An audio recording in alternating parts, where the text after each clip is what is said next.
যেই না দেখেছে পিতার কাঁধে ভিক্ষার ঝোলা, কাঁদছে তার সন্তান।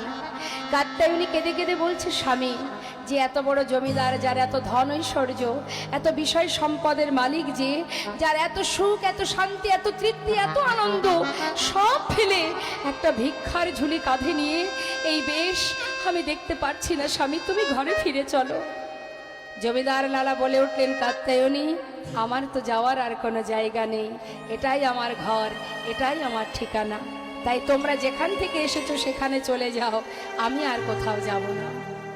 তখন ছোট্ট ছেলে নারায়ণ বললেন, বাবা তুমি যদি নাই যাবে তাহলে এই বৃন্দাবনে একটা থাকবার জায়গা করে দিই, তুই যদি করে দিস আমার কোনো বাধা নেই। একটা সুন্দর মন্দির নির্মাণ করে সেই মন্দিরে এক বিগ্রহ স্থাপন করে দিল, যার নাম কৃষ্ণচন্দ্রমা।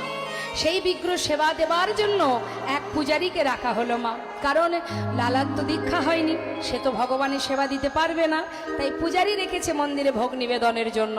আর লালা কি করে? প্রতিদিন ভিক্ষা করে, কিন্তু ভগবানের সেবা দিতে পারে না, এটাই তার দুঃখ।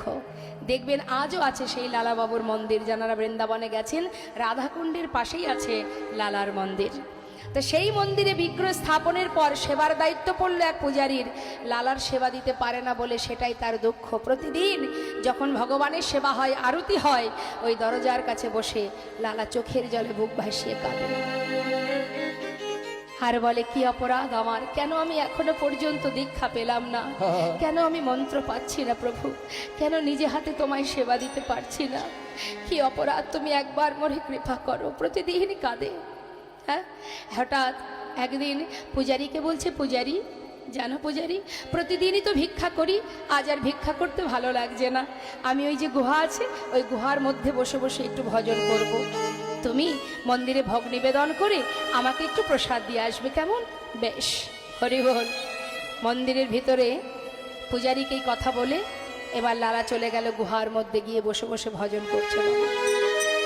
আর ভজন করবার সময় প্রতিজ্ঞা করলেন, লালা শুনেছি তুমি নাকি ভক্তের ভগবান, শুনেছি তোমায় ডাকলে নাকি তুমি ডাকে সাড়া দাও, আজ যদি তুমি আমার ডাকে সাড়া না দাও এই গুহা থেকে আমি আর বেরোবো না, তোমায় সেবা দিতে পারি না, তোমার দেখা পাই না, জানি না আর কতক্ষণ বেঁচে থাকবো, আজ যদি তোমার দেখা না পাই আমিও দেখতে চাই ভক্তের ডাকে সাড়া না দিয়ে তুমি কেমন করে দূরে থাকতে পারো। এখন ভক্ত যদি কঠিন প্রতিজ্ঞা করে বসে, তখন কিন্তু প্রভুর মাথায় চিন্তা পড়ে যায় যে ভক্ত প্রতিজ্ঞা করেছে, অর্থাৎ ভক্তের সমস্ত কিছু রক্ষা করার দায়িত্ব আমার। হ্যাঁ, সে নিজেকে সঁপে দিয়েছে ভগবানের চরণে, এবার নিজেকে নিবেদন